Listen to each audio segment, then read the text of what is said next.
Jeans, please.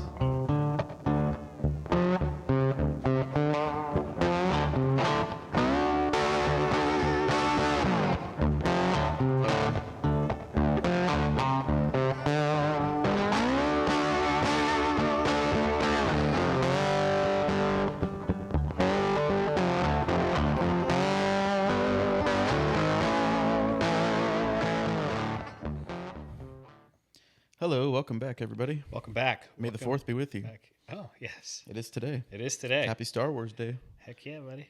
Yeah. I feel like I need to watch a Star Wars movie tonight. Well, you have plenty to choose from. Empire Strikes Back is easily the first choice, so probably going to go. That is go probably with one that. of my all-time faves. Yeah. Yeah.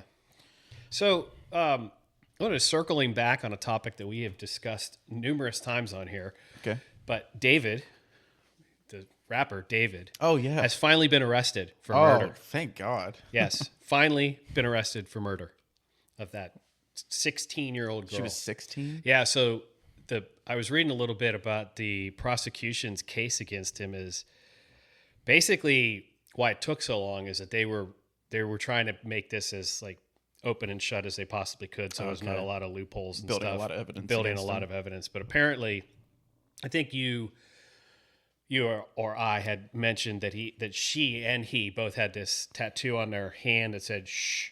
Oh, yeah, that's Yeah. right. So the prosecution's theory is that apparently they had been together since she was 11 years old. Ew. So for a 5-year period. And apparently, her parents were aware and had taken her phone and tried to keep him away from her. Sure. But evidently, their case is that he did this. He killed her because she was going to expose their relationship and how long it had been going on. Oh, God. That she was 11 Yeah. when he started having a sexual relationship with this girl. Yeesh. He was 16 at the time. Okay, so, They're both minors, but still, she was 11. Like, dude, yeah, come on, man. come on, man. And, okay. So, to put this... Jesus Christ. Now, this is not one that's easy to kind of get your head around. And I know this young man and his way of thinking, I'm sure, is not completely normal, but Apparently not. you would think in that scenario when you are like, oh shit, I'm going to get in trouble. So you go about doing something even more extreme than what you've already done and just assuming you're going to get away with it. Whereas there's the alternative where if you would have just accepted the fact of what you did, took the fall, got in trouble, the sentence for that compared to murder. Well, now it's a capital murder case. Yeah, that's like, what I'm saying. Like, this is a capital murder case. I mean, Like, you didn't think about that? this is you know? premeditation. This is the whole 9 yards. I mean, Yeah. he planned this whole thing out to kill her, decapitate her, remove her hands, Oh my God. stick her in the trunk of a car, park it on the side of a road, gets impounded and sits in an impound lot for several months before they even discover there's a body in it. So, yeah, like this is a whole premeditated thing. Like, dude, That is just... like if that's the best alternative to the fact that you're having sex with an 11-year-old girl. And not only is that your plan and your best alternative, but you executed it so poorly. Well, yeah. Just didn't even... I don't know. That is just... And I don't know if there are other people that are going to be implicated because, he was on tour I'm sure you had help. at the time when the car was found and so on and so forth. So there may be some other people that are implicated, whether they knew what all was going on. I guess Sure. that we'll discover that. Yeah, I'm sure that'll time that come comes up to trial, soon, but yeah. still, nonetheless, yeah. So finally, like literally, I think we've been talking about this for a year. We have, yeah. It's been almost a year since it happened. Yeah, I think so. So Yeah. yeah, they finally arrested him like 2 or 3 weeks ago. Jesus. Yeah, I forgot about this case. Yeah, Because I had kind of too, and then I also just kind of popped up. like, we talk about so many things on here, and with everything that's gone on in the last few months, I've also kept myself pretty, I guess, shut out from like just the media. Mm-hmm. Like just, yeah, I mean, you can't avoid everything Right. with the internet and social media, but like I stopped looking for things to learn about and just educating myself on all the current events and everything. Like I couldn't tell you what's happening right now. There's like not a whole lot that I could be like, oh yeah, I'm pretty versed on that topic. But You're talking about like current events, just current events in of, general, like, political, politics, all that kind of geopolitical stuff. shit. Yeah. Yeah. Well, it's the same old stuff with the war in Iran and Sure.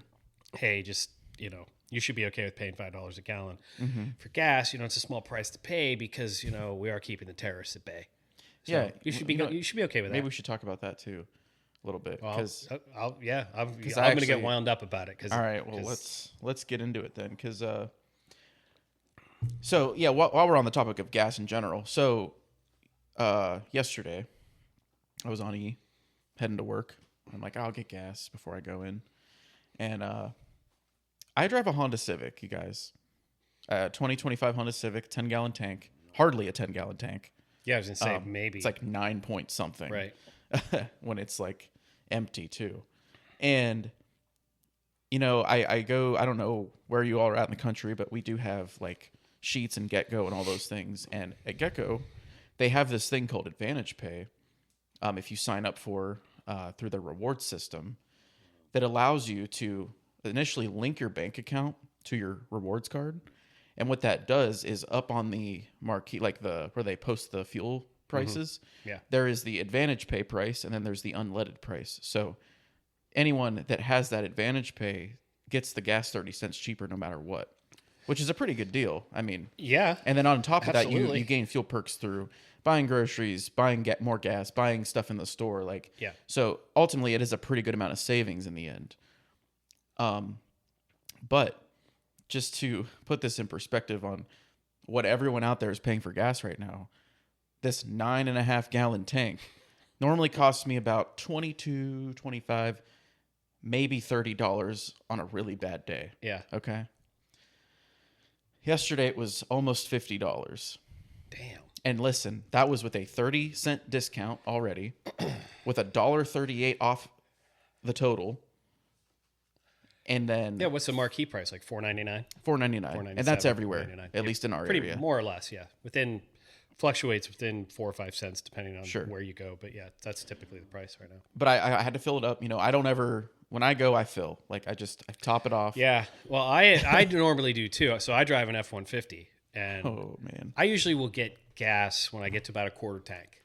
And Yeah, usually me too. And typically, there for quite a while, it was under $50 for me to top it off, 3/4 of tank. And the last 3 times I've gone, I put $50 in and it didn't fill it. And I refuse to put more than $50 in right now. I'm like, fuck this. I'm not doing it. Yeah, you're not driving far enough to work, right? Right. I'm not. But it's like, I used to, I'd fill it up and I'd get, 2 weeks. 2 I weeks, could yeah, me drive too. without need to get gas, and then, so, and I go to a place similar. It's a place that's closer to my work, but Okay. I don't save that kind of money. I think I save like 16 or 18 cents a gallon, which is, it's still something. Still something, yeah. But right. But that's what's crazy. It's like, and that's why we've been so busy. Everyone's coming here because we got the cheapest gas in town. Yeah, get the best deal. For the most part. Right. But, Abby was telling me she spent like $85, $90 to fill her Jeep. And Well, like I she know. has to because she drives to work. Well, where she drives, and she drives more than you or I do. So yeah, And everyone I've talked to is spending somewhere close to insane. $100 to get gas. it's insane. But I wish I better understood how gas prices work in terms of like how they're related to the price of oil, Sure. because I think they try to tell you that there is a correlation, but I don't know that there. I mean, I'm sure there is to a point. The thing that I don't understand, this is what really like chaps my ass about it. Is, Well, go ahead. I want to hear it. 'Cause Okay. it's probably the same thing that chaps mine. so the price of a barrel of oil, do you know off the top of your head like what it usually is? It's like- sitting at around, well, for the WTI, so that's West Texas Mm-hmm. crude. It's like last time I looked, which would have been like 3 days ago, it was around $100 a barrel. And like a while back, it was around like 75, 80. I think, At one point, it was below $60 Okay. a barrel.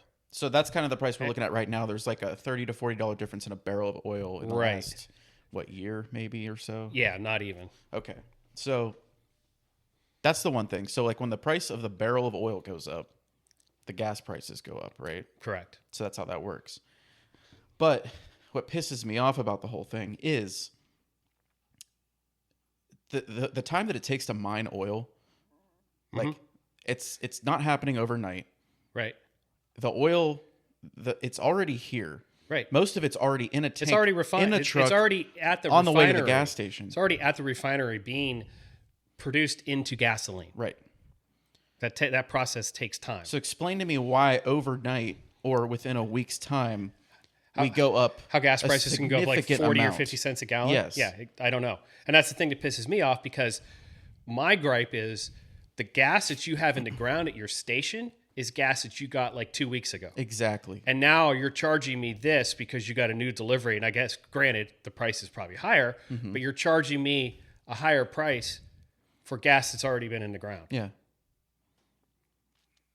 And I'm not a big fan of the state of New Jersey, but they do have their law says that they're only allowed to change gas prices one time a week. It's on Fridays. I know. I saw that. That's the only that's a, like here, you know, I'll drive by someplace in the morning and then you drive by like 3 hours later and the price has gone up. I think ours is like every 8 hours or something. That's crazy. Like how? It's absurd. How? I mean, I don't know how many gallons of fuel come in one of those tankers that get delivered to your store. Yeah. So we have this thing called what's it called? The Veeder route or whatever. Yeah. It's like the thing in the back of the store that measures like how much fuel is in the ground of your measurements of what's in the tanks, of, right? Of unleaded, of diesel, of premium, all that stuff. It tells you the level of everything. It tells you when you need a fuel delivery, all this stuff. It tells you the amount of gallons, how much it costs, all this stuff. Okay. And it prints out a receipt. And so our fuel delivery drivers give us those every time they come in, and then we print them something else. Okay. And I'm going to look next time I go, and maybe next time I'm on here, we'll talk about it. Yeah. I'm going to look at it as far as like that ratio goes. Yeah, I'd be interested to know. Because that report it's a significant amount of money and gallons. Oh, I'm sure it is. Yeah. Like I said, I have no clue what the volume of one of those tankers is. I'm sure it's a lot of gas, but I don't have any idea. But yeah, that's what's insane is like the gas has been in the ground for like however many days. Yeah, probably at least like 4 or 5 days. Yeah, and it goes like I swear I think it was either last week or the week before, we were at like what was it? No, it was like 369 or something, and now we're at 499 within 2 weeks. Yeah, if that. I'd also be interested to know what the markup is on retail gas. Like so what does a station pay? What is their price versus what the consumer pays? Yeah, I would like to know that too. And I'm sure you have access to that information. I could probably get that information. Yeah. I just because like I get to see the reports of like what all the stores do per day and weekly and all that. So yeah, I'd just be curious what that looks like. But yeah. So we are in a time again where like, and if I'm not mistaken, was it? Some people I've talked to say it was longer, but was it not like 10 plus years ago that we were paying like $5-6 a gallon for gas? So yeah, we were your mom and I were just having this conversation too, and I do remember a time when it was around this price. I just don't remember when that was. If it was, I know Obama was in office, I think. Yeah, so it was. I don't remember if it was 2012, 2014-ish. Somewhere. I know it was around the time when like I had only been driving a few years. Okay, so that time frame makes a little bit sense. Yeah. So there was a time when gas was costing us about what it is today. Yeah. It's just stupid. It's stupid. And it's just all it does is piss people off. Yeah, it's just another way to control everything. I mean, because no matter what, we all need it. We all got to buy it. Yeah. And Can I call into work and go, well, I'm going to have to work from home because I just can't afford gas. I just can't afford to drive to work every day. So either you give me a raise or I don't know what to tell you. Yeah. I know. We have primary elections coming up tomorrow too, and it's like and normally I'm a big proponent of voting. I think that's one area of responsibility you have and one opportunity for your voice to be heard, an opportunity for your voice to be heard. And I'm just so over. I know every single one of them. I don't care what side of the aisle. I know. They all just piss me It's off. all so corrupt and It just makes me insane sick. at this point. I just don't. That's why, and that's another reason that I've totally lost. I've come to a realization that it's like, you know what? Yes, it's important. Hoping that our voice matters to an extent, Right. and that our choice does help in a way and is effective. Right. But at the end of the day, because of how corrupt and controlled things are, the only control I really have over is my own life. Right. And the people around me and my day to day and how I'm going to live my life happy.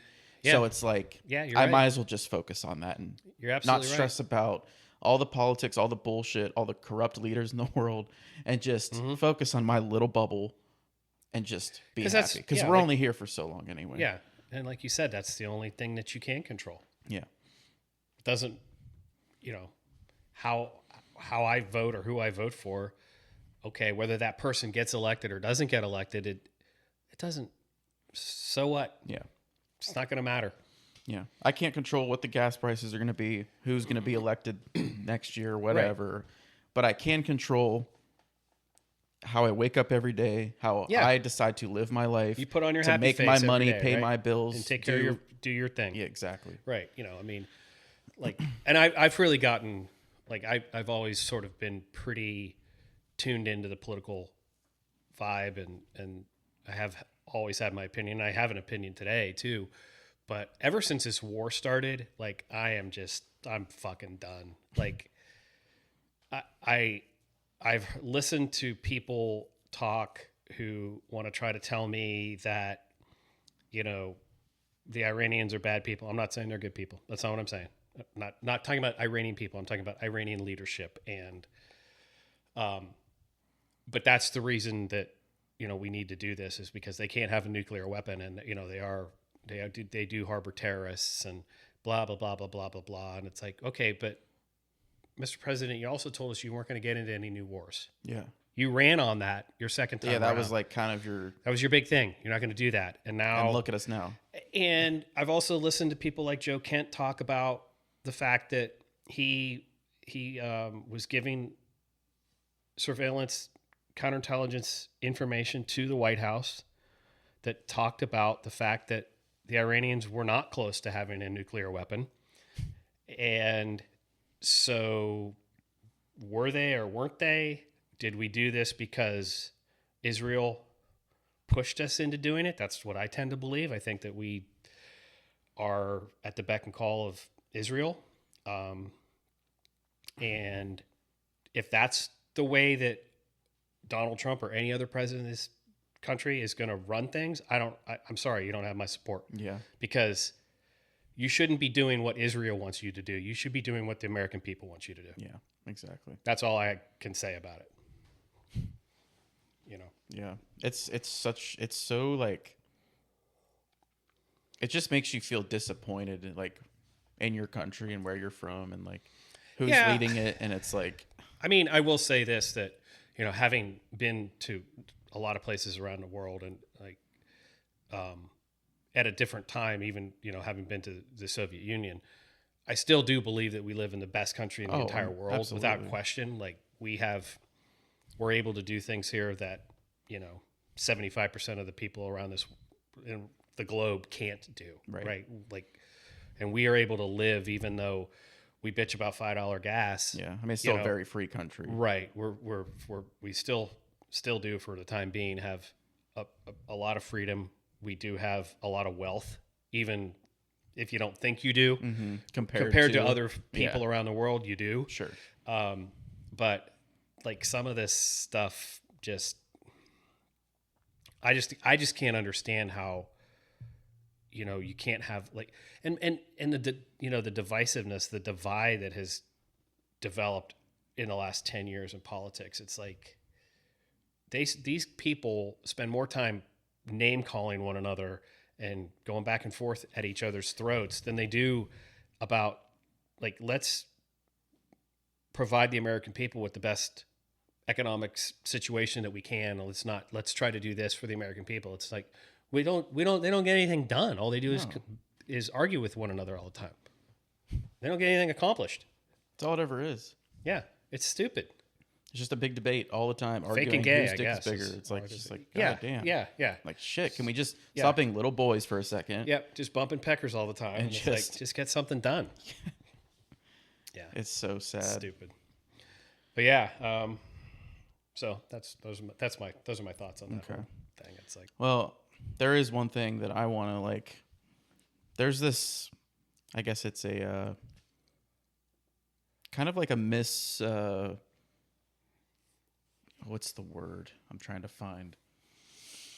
Anyway, there's a phrase that we've all heard. misconception. A misconception of this phrase Okay. that we have all heard or been told, or someone else has told someone in the past, that has been sent down for generations, that I think is a pretty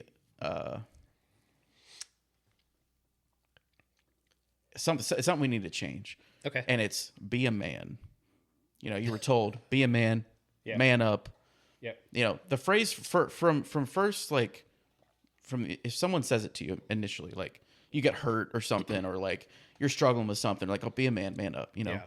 At first, it's not really like a harmful thing to say. Yeah. And in some cases, it can be inspiring to Right. be like, oh, you know, it's strength, and like, you know, it's just, and taking responsibility. Like, Yeah. But in some cases, and for the most part, most people that say it to someone can never actually define to you what it means and what Okay. they're saying to you. And I don't think they even believe or know what they are saying to you. Okay. Because the phrase "be a man," it's like, you know, essentially defining masculinity, and like, oh, I got hurt and I just need to suck it up, you know, be a man. But what we don't think about is how they're essentially, that phrase is defining masculinity as like, oh, just hold it in, suck it up, don't seem vulnerable, don't be weak. Right. But that's kind of a stigma of like, I think what generations of men, especially today, suffer from, in the fact that they are not dealing with a lot of things. Mm-hmm. And I think lately that's changed quite a bit, but that phrase has been like just drilled into our brains. Yeah. Since who knows how long. I mean, shit, probably since I heard it as a little boy. That's what I mean. So like, probably our great grandfathers probably heard that. I don't mean anything disrespectfully toward my dad that said that to me. He wasn't trying to be a dick to me or anything. It was just sort of like, you know, same thing. Like, it's like you fall down, you skin your knee, you're crying. You're like, oh, come on, man up. You'll be okay. It's fine. Right. Just stop. Yeah. And you're right. Like, on the surface, it seems very harmless. Sure. But I learned a lot of those similar type of coping mechanisms from my dad, because that's how he was raised. Exactly. So it was kind of like, you don't talk about that stuff. You don't talk about how you feel. You don't talk about that you're upset, that somebody hurt your feelings. Because it's almost seen as a sign of weakness, you know? Yes, it definitely was. I do think, like you said, I do think it's changing. I still think there's a long way to go, because I think what we've seen happen in the last probably 10, 15 years has been an effort to try to essentially take masculinity away from men. Mm-hmm.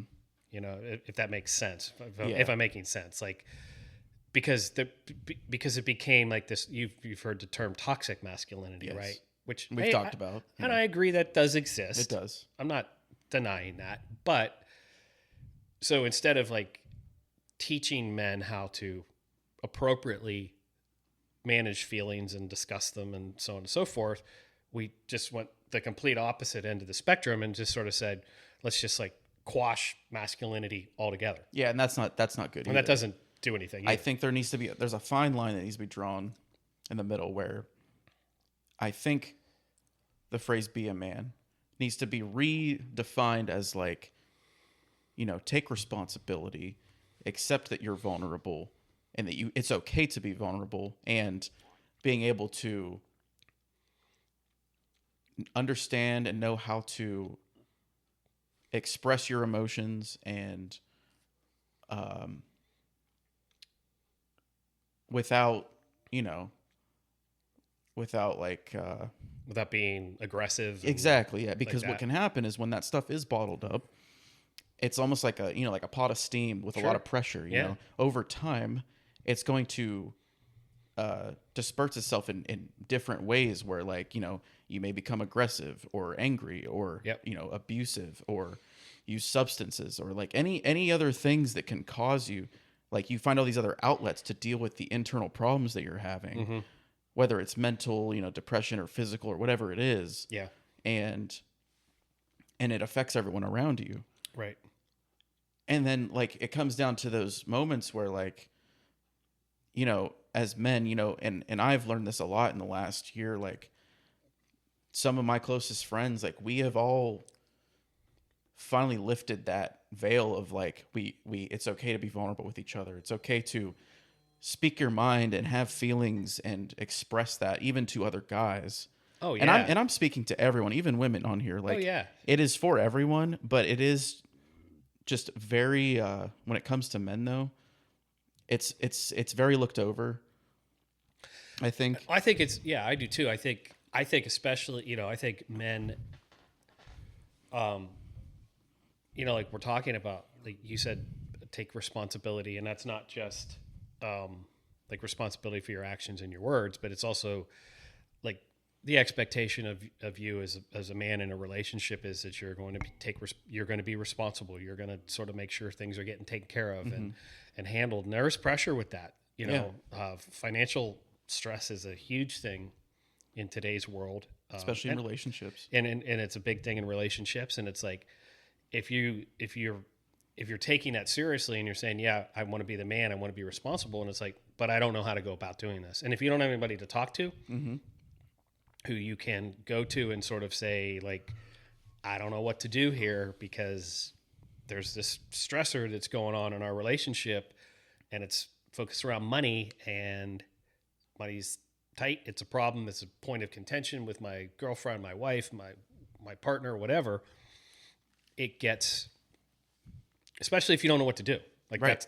there's like a ton of stress related And it's to like that. taking the responsibility of, like, knowing and understanding how to handle yourself and control your emotions, so that if you can control what's happening in your mind and in yourself, then you should be able to handle the situation in front of you with another person that may not, Yeah. be on the same level you are, like, Yeah. that may not be able to handle it as well. And that's you being the man, taking the responsibility of, like, I'm going to take care of the situation in the way that I should if someone else is struggling with me. Right. And this kind of, this all comes full circle.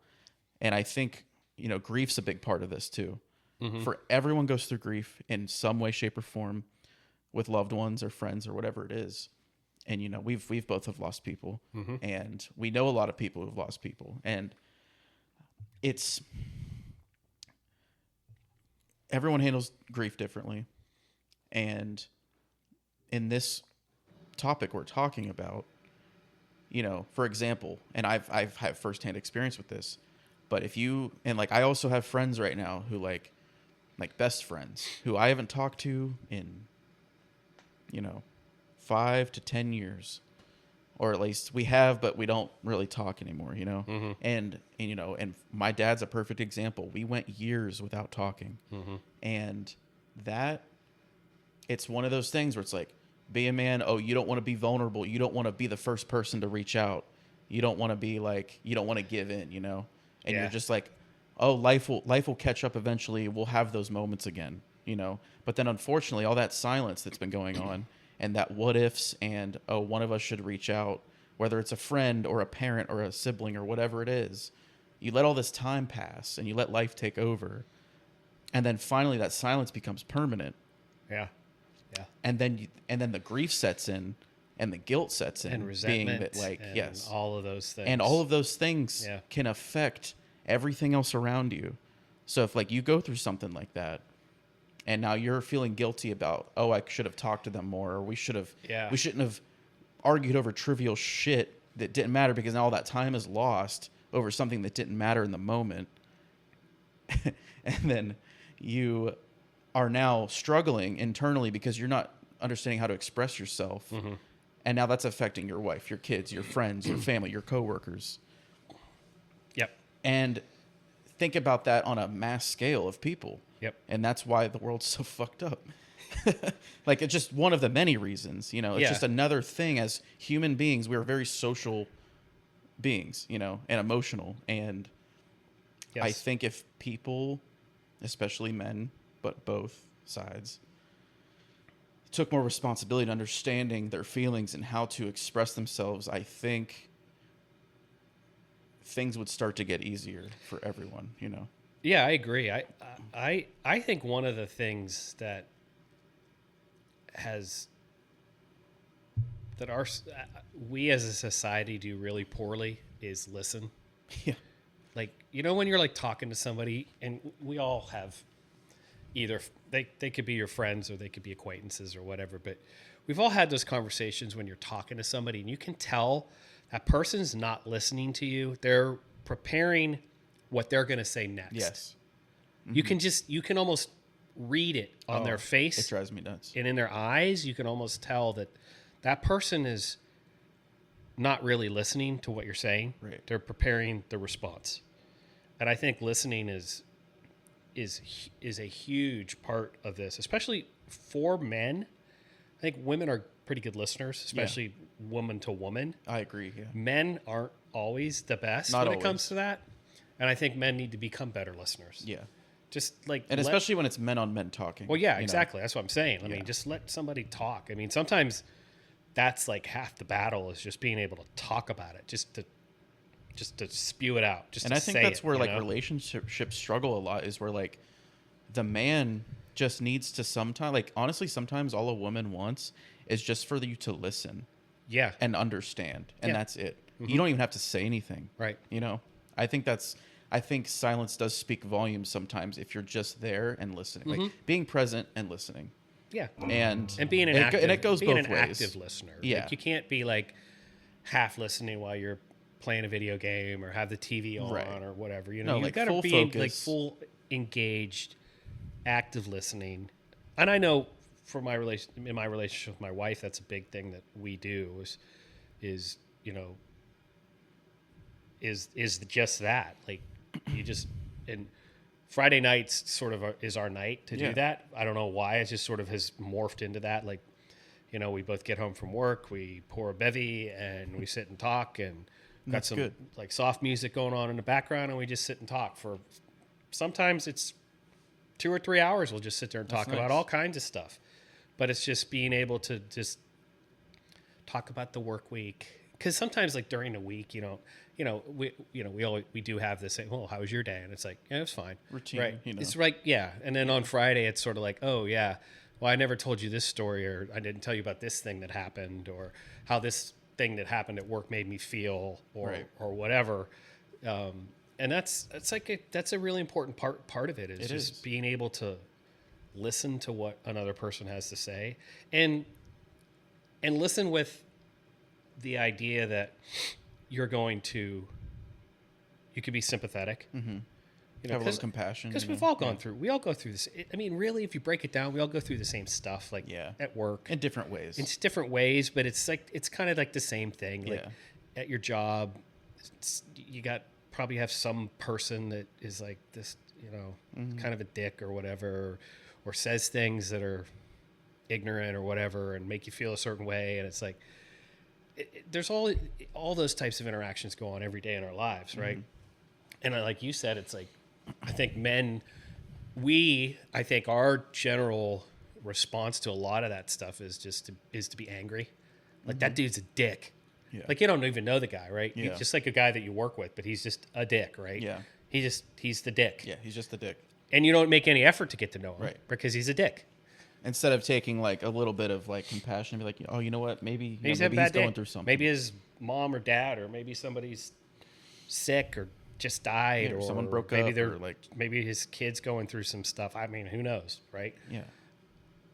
Right. But we don't take the time because the guy's a dick. Right.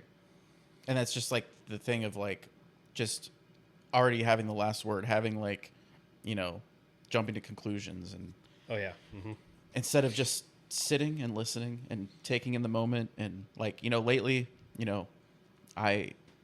I've been even more open and listening more to everyone around me, like especially, you know, because all my friends, everybody's got problems, man, and everyone's always going through something. And lately, it seems like it's happening more and more. And like, I have, I feel better about being there lately Yeah. and listening to people, you know, and then eventually having something to say after. Yeah. Instead of just like making it about me and like comparing, and like I think we do that a lot We as do. people is we We do. compare and like, We do. oh I know, I understand, I get it, like I did Because this happened to me. this happened to me, and it's like, Yeah. okay, you don't want to hear about what happened to me, you're trying to express to me what's happening to you. Yeah. And like, yeah, okay, you went through something too, and that's fine, but it's not about me right now. I think we make the comparison thing to, it's like, we try to like equate it to empathy. Yeah, we try. And empathy is like that's a really hard thing to do. Yeah. To be empathetic, I think it's an overused word. Sympathetic is one thing. Empathetic is a different thing altogether. And it's and being empathetic is honestly very rare, because it's like empathy is really you're feeling the feelings that person has. Right. So unless you've gone through the same type of situation, you don't really know how that person feels. But so I think we do the comparison thing to like equate to that. Like, Yeah. oh, I get you. I know what you're feeling. Right. And it's like, But do you really though? Right. Like, unless both of you lost a parent or something or whatever. Yeah. You know, you can't empathize with that person in the moment. But And I'll tell you from my personal experience with, like, when you lose a parent, and it's different for everybody. I you know, I was just having this, you know, as you know, we go to a small group for Alzheimer's, because my mom had it, my dad has it. right. But I was just talking at our last group meeting about, you know, interestingly enough, you know, my mom will be gone 3 years in June.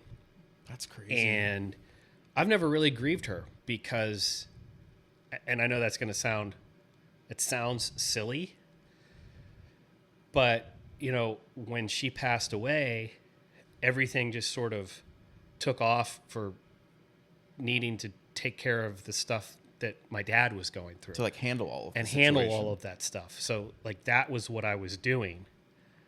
And I don't think I ever really properly grieved my mom, you know? Yeah. Which is, I know like it sounds, it's 3 years and you haven't, and it's like, No, but that's how long this has been going on. You know, like Yeah. the moment she passed away, it was like, okay, wait, my dad has this too. Right. You know, he can't live alone. We got to find a place for him to live. We got to handle this financial stuff. We got to handle all this legal stuff. We got this crazy stuff going on with my sisters. It becomes such a like legality financial process yeah, immediately. Yeah. And then you just like forget about the grief part of it. right. And that's all that's all I was doing. Yeah. Was just like checking this box, making sure, okay, get the power of attorney signed, get this thing handled at the bank, go get this, you know, this 401k thing taken care of, and then this taken care of, and then that, you know, and it's just one thing after another.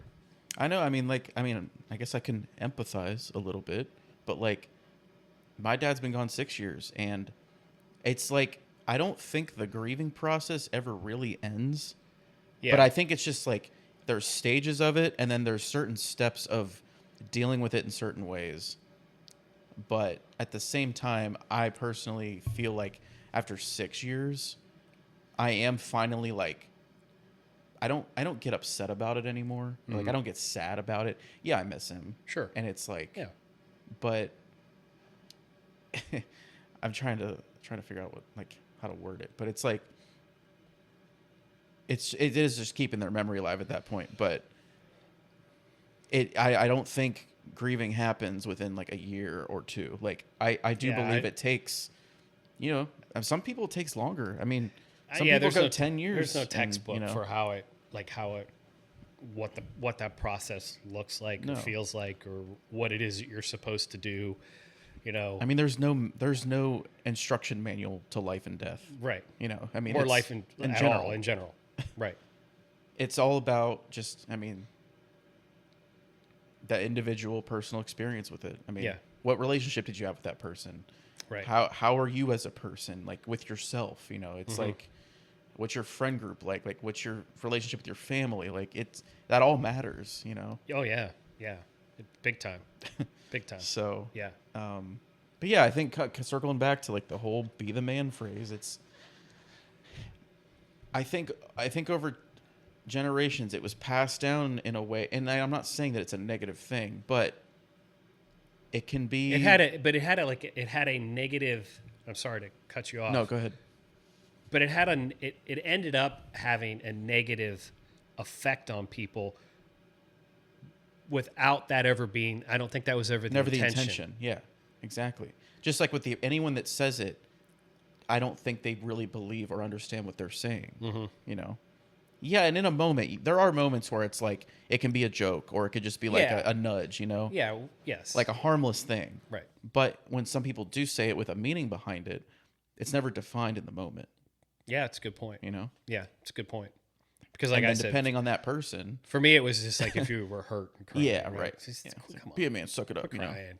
You know? And you're right. And we all just associated it with like, if you fall and get hurt, you don't cry. Because if you cry, then you know Yeah. you're not a man. You know. But it's crazy, like as a child dealing with that, and then growing up to be a man, and then, you know, you keep that. It's like stuck in the back of your mind. Yeah. As an adult now, and it's like, oh, I am depressed and I'm sad about this thing and work sucks and like, but I gotta just deal with it. I gotta suck it up and I gotta just be a man about it. That's my job, right? Right. And yeah, And then years and years and years of just like, if that's how you are and you continue to do that, it'll kill you. it will. And like It'll eat you alive. Yeah. It does. And it has effect on the lifespan too, I think, you know? Oh yeah. Yeah. I mean, mental health and your actual physical health are tied very closely together. And so it is an important thing. And it's important for men to have other male friends, people that they like can completely trust and be vulnerable with and talk about these things with. And I think the other thing too is like, not like if you are that person for somebody, right? If you are that sounding board or that person that's got to listen, it's like, don't put in your own head this preconceived idea that you have to have the answers, Right. because we don't have the answers. It helps if somebody's experienced something similar and has a life experience that they can refer to that might help you or put things into perspective, but nobody has the answers. And so I think, and I think sometimes people get a little bit squirrely about that because they feel like if somebody's coming to me because they're struggling with something, that I need to have the answer. And I don't think that that's true at all, that you have to have an answer, because there are no answers to a lot of these things. It's just listen. The important thing is listen letting to what that they're person saying. get out what they're trying to say. Yep. That's it. Yep. It's the release Yep. of the pressure, of the anxieties and all the stress that's built up inside this pot. Yep. You know, and it's like that's the important part of it. You know, anything else after is just extra. You know. Yeah, I agree. And you know, we were talking about this, and it's like even yesterday I have firsthand experience with like another moment where it's like I have. So I'm without saying any names, you know, we've talked about my band in the past, but you know, this is a group of guys who's known each other for 15 years at least, been in a band for 12 years. And, you know, as we've gotten older, you know, we're all in our mid 30s, and we've all gotten better at communicating and being vulnerable and talking to each other about our emotions. And as a group, that's important. Yep. Because if you want to have the chemistry and the performance on a stage, you got to be able to be in sync with each other on a personal level too. And where we have been dragged down in that moment is unfortunately our drummer, who has been one of those people to bottle up everything, who's been led his whole life to hold everything in, not talk to us about things, and take responsibility of being, you know, he's got a big management job, and like he's he's got his second kid on the way. He's married, just bought a big house. Like he's, trying to achieve this life, and that's great. Yeah. I understand. We all understand that you're an important person in your role right now, and that's totally fair. Yep. But this is where the problem is like the rest of us, the other four, we have all come to each other, not just as bandmates, but as friends, to express our feelings, our emotions, our problems that we deal with on a day-to-day basis. And then that makes us getting together, performing, practicing, it all is understood, right? And if anything, it helps us write our music too. But this one person not coming into the circle with that, it drags you down. Yeah. And like when it comes to the success of this group, where we are all trying to be, it's like an anchor, Yeah. And so unfortunately we made the decision to part ways with this guy because like unfortunately he's just not reached that point in his life where he can not only prioritize, job, family, work, life, all that stuff, and then a band, as much as he may want to, because that's the thing, like mentally and like in your heart you really want it, but you don't know how or have the time to do it. Yeah. And we just don't have the time for that. Yeah. And it hurt us just as much as him. Mm-hmm. And I don't know if he understood that, but it's just like another one of those things where, we had to set reality in for him and be like, this is how we all feel. And we're trying to explain to you so that you can accept the fact that you don't have time, because that's what you're not doing. You're just holding on to this like idea of like, oh, I love this band. It's been in my life forever. And I don't want to let go of that because it's like the last thing I have outside of like my, Work and family. Family, yeah. Which is really important. But sure, yeah, it is. we all have that too. But yes, you do. And hobbies and things like that are important too for mental health and just to have that release of something different that breaks up that. I mean, let's be honest. I mean, the monotony of like going to work every day and like the same routines. I mean, that's why hobbies are nice and are cool to have, because they break that up. And, for all of us, it is still a hobby, but also something that we've worked really hard towards, that we have all agreed since our last show that we would be open to getting back out there. Luckily we've already moved on with someone else, and we have a full circle plan to spend the next 6 months catching back up, relearning all these songs, finishing the EP, and promoting so that we can hopefully do some small tours again in the future. And that's what we want. We want to be a group of friends first and play music second. And it like we've talked this whole episode, it's the communication and the listening and like all of that stuff is so important. And it just saddens me that like he just couldn't do it. Yeah. He would never talk to us about his problems, but would mention the fact that his life is like, I forget the word he used, but like just his life is shit right now. Like, it's just like, there's so much stuff going on. But if you can't talk to us, how's that going at home? Like, do you talk to your wife? Do you talk to your parents? Like, that's so important. And like, as a man, and like seeing someone who, anytime they have to deal with something that's hard, they break. Yeah. And that just shows that they have no release. So yeah, I guess that's pretty much the end of my tangent on that whole thing. But like, that's that phrase holds so much weight. Yeah, it does. It's right. So simple, but it's so heavy at the same time. Yeah, it is. That's really good. That's like a really good perspective. And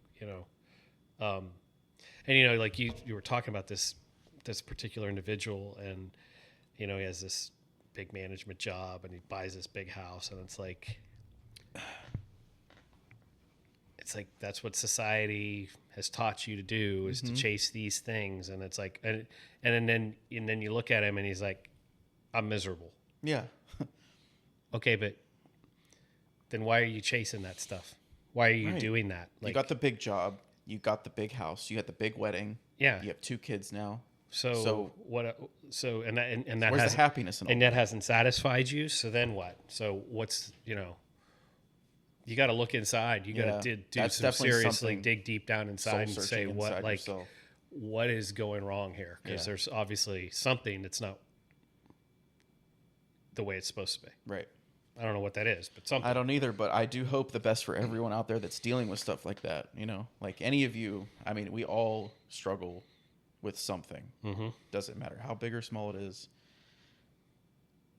But hopefully listening to this helps you kind of just maybe get in tune with that a little bit and like look within yourself and, be vulnerable. And find your circle. Yeah. It doesn't have to be big. It's smaller the better. The smaller honestly. the smaller the better is reality. Yeah. Because it's like you when you're going to be vulnerable with people with your feelings and your emotions, that circle, like, and not to steal a joke from a movie, but the circle of trust does need to be small because like how many people are you willing to trust with that? Sure. Because those are going to be some things that you probably wouldn't say to anybody else. Exactly. Sometimes those are things that some men don't say to their wives. Or even like their parents or close parents. family or siblings. Right. Sometimes it's just those close friends that you need to have that with. You need to have that. So find that circle and find that, or just find that person, person that you can trust explicitly, that you can be vulnerable with and you can talk about. And then conversely, be a really good listener for that person too. Mm-hmm. If that person's investing his or her time into listening to you, then, you owe it to them to do the same thing. And even at the end of it, like, even if you don't say anything, it feels really good to have just been there for someone. Yeah. I don't know if you've ever been in a situation where someone has ever come back to you down the road and said, I just want to tell you thank you for. Oh yeah, just literally recently. Just being there for me. Yeah. Not that it was like anything. You didn't say anything that was like this revolutionary. Here's this thing that's going to fix all your problems. Right. It's just you were just there, right? Yeah. And that does feel really good to be able to hear that from somebody that like all I did was listen to you. Yeah, I had someone call me like 2 weeks ago, and they literally called me for that. Yeah. I was like, yeah. I mean, like, yeah, of course. That's nice. That's what it's about. That's really what it's about. Yeah, it's important stuff, and yeah, if you're listening to this, find that person. I'd say start with a person that you can like totally trust and that you're willing to be vulnerable, and it's okay to talk about it. And you know what? It's okay to not know what to do or not have the answers or be stressed out about it, because that's all part of the maturation and growth process. Yeah. Is to not have the answers, but you'll figure it out. Yeah, and if you're someone who's like, because this is another thing, but if you're like in tune with your faith or beliefs of whatever it is you're into, like religion wise, but like, if you have someone in that circle or someone who's not, it's okay. I mean, that's always a really good place to try and get over that terrain of like that struggle, because that's a good place to be too. Not always, because this is another thing in that scenario where like some people will preach all this goodness, but they'll live by like arrogance and and that's well, it's kind of off topic, but like but it's not really, because that goes back to the idea of like you've got to find that circle of people that you can trust. Right. And we all know, I think you just know when that person is someone you can trust. Yeah. That's the situation, and you can trust that person. Right.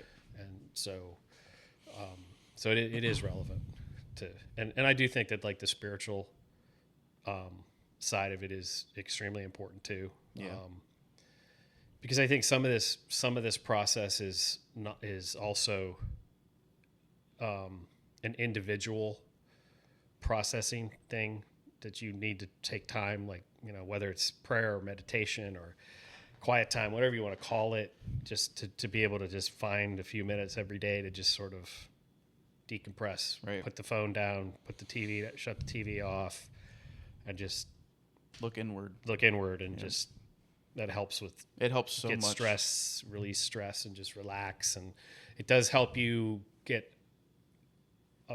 a certain perspective that you may not have during the course of your busy day and busy weeks. You know, that's why that just a couple minutes, 5 minutes, if you can find it, just to do that. I've found, and this is just for me, but like anytime, and this is usually before bed, but even sometimes in the morning when I like wake up early, I do like a bit of just like self like meditation, like in bed is the best place for it too, because you're already relaxed in a relaxed state before sleep or when you wake up. And it's like, it feels so good.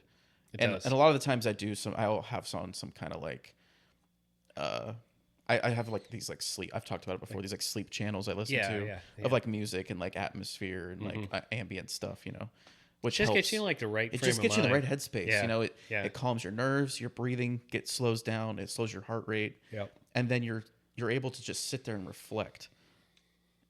And even when I wake up, sometimes I'll do that and I'll end up going back to sleep. And then I wake up just feeling so refreshed.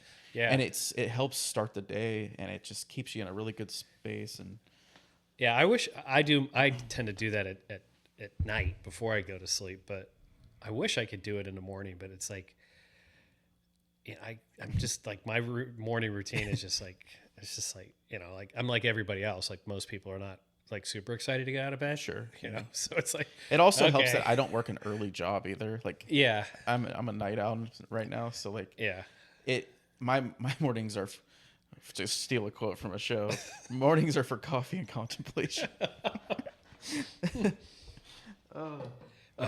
So that's funny. after all the serious talk that we just had, which was great, I'm glad we talked about that. Yeah, that was a good topic. Yeah, it was very good. I watched a couple movies this week. I watched Apex. And what'd you think of it? I thought it was solid. But pretty wild flip there. Twist with that. Yeah. So I mean, it's not going to blow your socks off. Or no, anything it's like that, definitely not it like. It was a good action. I probably would never adventure watch it movie. again. Probably not. No. But it was like a good, entertaining movie. With a different enough twist that it wasn't extremely predictable. Right. Like the guy that she ran into in the little convenience store. Yes. With those other guys. Yeah. He immediately like stood up for her and was like, "Hey man, like just leave her alone, you know, like she's not interested." Right. And then for him to turn out for him to be the guy, to be what he was, yeah. And like how they unveiled that so slowly, and how the roles got switched. Who helped her at the very end? Right. Those guys that she thought were giving her a hard time. It was pretty crazy. Yeah. That made the twist of that story, that idea, pretty entertaining. Like it was. Yeah. I was like, okay, so that was different. Like, yeah, it was a little more original than something like that. Right. Yeah. Yeah, I mean, just it took a lot of tropes from a lot of movies, but it just it did its own thing, and it was entertaining enough that I enjoyed it. Yeah, me too. You know, me too. I actually watched that with my date the other night. Oh, did you? Yeah. Okay, cool. Yeah, so we sat and watched that, and then we watched Begonia, which I've seen already, which is a second time around. I was like, I understood the movie more the second time. But was it weird watching it a second time, knowing knowing the ending, the outcome, know how this is, how it's all gonna like how the story's gonna and it was play exciting out. For like sitting with a person who'd never seen it. Yeah, because then by the end they're like, wait, she was an alien. Yeah, like, holy you're like, wait, shit, what the fuck? Right. Because that's like that big aha moment in that movie yeah. where you're like I remember watching it and I said to your mom, like, holy shit, who she really was. Because, and here's my thing, and like I know like that director makes some wild movies. Yes. And I get it. But at the same time, like from a viewer's perspective, I almost wish she wasn't. And that she would have just escaped. Yeah. And like that was it. Yeah, But I guess, I mean, it is just a weird sci-fi movie in a way. But I did get your mom to watch Sinners. Oh, how'd that go? Well, we didn't finish it because we got about halfway through it. Oh, man. Was it that long? Well, she's been You started late, dealing with this cold, and then she wasn't feeling great. So okay, we started it relatively late after watching another movie on Friday night. We started it and we got about halfway through, but we will finish it. She did like it. She's like, "Oh, I do like that. This is cool," but I'm like, I can't stay awake. And I'm like, "Okay, fair." That's one thing. I have a really hard time trying to split a movie. Well, I think my suggestion is going to be we'll just start it over Start again. it over, Yeah. watch it in full, Yeah. so you can get the full effect of it. Right. Yeah. Right. Yeah. But she did say that she liked what she had seen. That's good. So far. She thought that Michael B. Jordan playing two characters was pretty cool. It's so good. She's like, that's really cool. Like that. Yeah. That was really neat how they because did that. he did it. I mean, like with there's so much into it, like the colors of their outfits and like Yes. Yeah. their body language and like how the way they both hold themselves. Excuse me. They genuinely feel like two different people. Right. Right. And there's some other movies where people have played twins and like it's become a bit of a trend. We've talked about that before, but like if you ever get the chance to watch Mickey 17 with Okay. Robert Pattinson, very similar thing where like he plays two different clones of himself and it is like two different actors are in the room. Really? It's crazy. What's that one that Tom Hardy did where he played the two twins that were the like they were Irish criminals. What was that one? I can't remember the name that of one. it. I've seen it, but it's the name of it is escaping me. Oh crap! Let me see if I can find it. What was the other one? There was another twin movie this year. I'm actually going to check now. Twin movies 2026. Okay, so no, that's not what I wanted. Oh, it was Legend. Oh, okay. Where he played the Cray brothers. Yeah, okay. I remember that one. Yeah.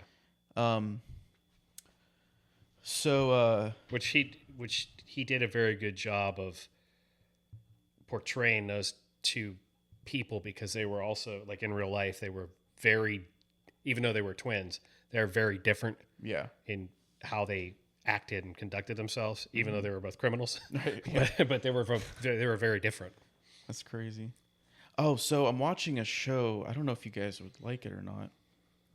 It's called Something Very Bad Is Going to Happen. We have watched it. Oh, you've seen it? Uh-huh. So I have like 3 episodes left of that. I liked it. It's pretty good so far. It's very weird. It's definitely different.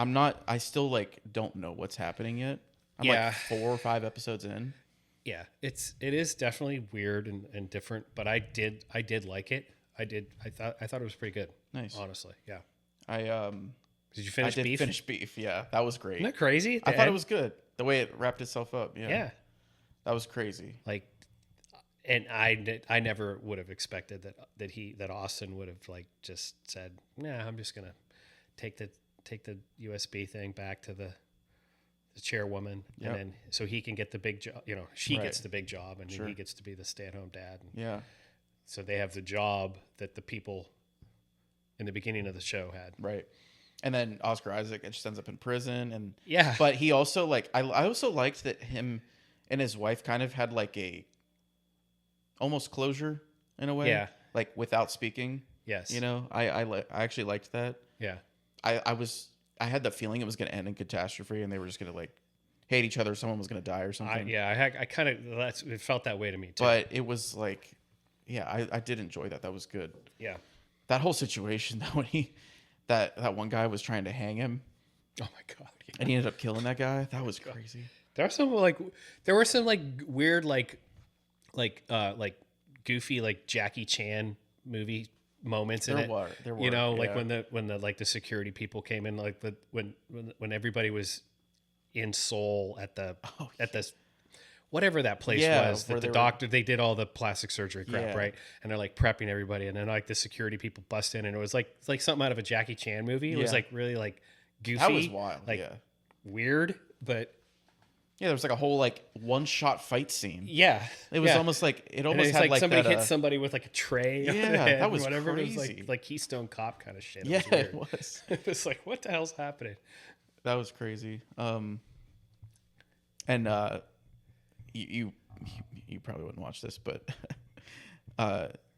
so I don't know if you've seen, but like anime has made its way into like the mainstream and into theaters. Yeah. And has been really successful in the last couple years. Mm-hmm. So I missed the most recent one that was in the cinema. It's called Chainsaw Man.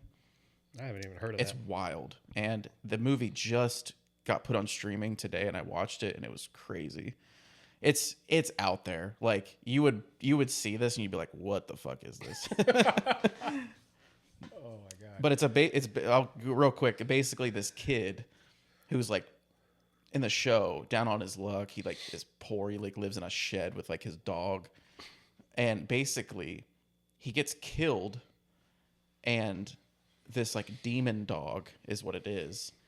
Basically, that has a chainsaw like on his face. All right. Okay. Basically, embeds himself into his owner's body to revive him and becomes his heart. And then because this chainsaw dog is replaced his heart, now this kid becomes, when he has like this power, it's like they're basically demons. Uh-huh. And so when he goes into like his like fighting mode, he a chainsaw comes out of his face and his arms. Oh, jeez. And it's just crazy. What It's the just wild, and it's just absurd and over the top, but it's really entertaining, and like the Interesting. animation's crazy. But Chainsaw Man. yeah, so any anime fans out there, check that one out. But That's crazy. yeah, it's wild. That is crazy. Yep. We watched a crazy documentary. It's called "The Fire Who Took Her," Okay. or "The Fire That Took Her," and it's like an hour and a half. But basically, it's a documentary about the story. So really, the idea behind the documentary, why the documentary was made, not so much in the story of what happened to this woman, but the fact that they used how they used her testimony. So I'll just kind of summarize it. So this girl, this is in the Columbus area, and you don't know this until probably like 45 minutes into the show, so she became an addict. She had ovarian cancer, had a surgery, had some really bad complications. They were giving her Percocet and Oxycontin and stuff. She gets addicted, ends up having a heroin addiction, ends up with this guy who's just a real POS. And they get into an argument, and he dumps gasoline on her, lights her on fire in a parking lot by a bank, like in broad daylight. Oh. And she's got like 90+% of her body with 3rd-degree burns. It was horrible. They showed like the video, the pictures of it. It was awful. It was god awful. Jesus. But the long story short was what the prosecution was trying to do was they knew that she wasn't going to live, unlikely to survive this, right? So what they were kind of just delaying, because they wanted to charge this guy with murder, not just like aggravated menacing and all this crap, right? Like they had him on like the video, the CCTV, like you could see, like they showed the video of this event happening. So they knew it was him, Right. like they had it, but they wanted to punish him to the fullest extent that they could punish him. So, her condition improved for a little while, and then they decided that they were going to do a videotape testimony, and so the judge allows it, and so they get it on video, and then like a week later she passes away. So now the state goes back and charges this guy with murder, and they use that testimony in court to basically he kept saying he was innocent and he wanted a trial, and his lawyer's like, dude, when this video gets shown to a jury, whether you think you're innocent or not, they're going to hate your guts because you lit a person on fire. Yes. Like, stop it. So he was like adamant that he wanted to go to trial. He was going to prove that he was innocent. Well, his lawyer convinced him to plead guilty. They were going to, and so in exchange for the guilty plea, the state was going to take the death penalty off the table, and they would say life imprisonment, no possibility of parole. Sure. Because the original conviction was like 11 years for like aggravated menacing, and like the victim's family, this woman's family was like, he lit her on fire. Yeah. Like there's no justifying He that. helped her get drugs. He bought her drugs, got her hooked on heroin, was controlling her, it was just not a good My situation. And the family was like 11 years. Are you kidding me? So yeah, so it was really interesting how they used this testimony, and they were like, we're gonna put this guy to death. And then finally his attorney's like, just take the deal. Yeah, just do it. Just spend. And interestingly enough, he is imprisoned just in Trumbull County. Oh, is he really? Yeah. Yeah. Only No like way. half an hour from here. Yeah. Holy shit, that's crazy. But yeah, it was just a wild story. Wow. That's crazy. That makes me think we gotta keep up at least on the David case now. Yeah. Because to see where this guy goes, you know. Yeah. Couple things to close us out. Okay. Really cool thing that's happening. Handful of bands that I've listened to for a long time are playing a show at the Mansfield Penitentiary. Really? Yeah, which is so sick. It's an all day thing. It's Like a whole like music festival thing. basically a festival, 11 a.m. to like 10 p.m. And I was like, dang, I kind of want to go to that. That'd be sweet. I've been to Mansfield a couple times. Yeah. Yeah. But so that's pretty cool. That's interesting. Yeah. And to come right off of that, a future guest that we've been talking about has agreed to come on the show. Excellent. So our Okay. buddy Jason, Oh, good. he is very excited. Okay, And good. now we just got to plan a date. So Okay. I'm hoping we can maybe get that on the next episode. Okay. Oh, look who's calling me right now. Oh my gosh. Anyway, Interesting. so yeah, so that's exciting. So we'll get that. Okay. Good. Get that out there. But we're gonna get off here now. So thanks for checking in, guys. We love that you're listening. Seeing some activity out there. So if you could please just like, comment, subscribe, share us with your friends and family, and we'll see you next time. Later.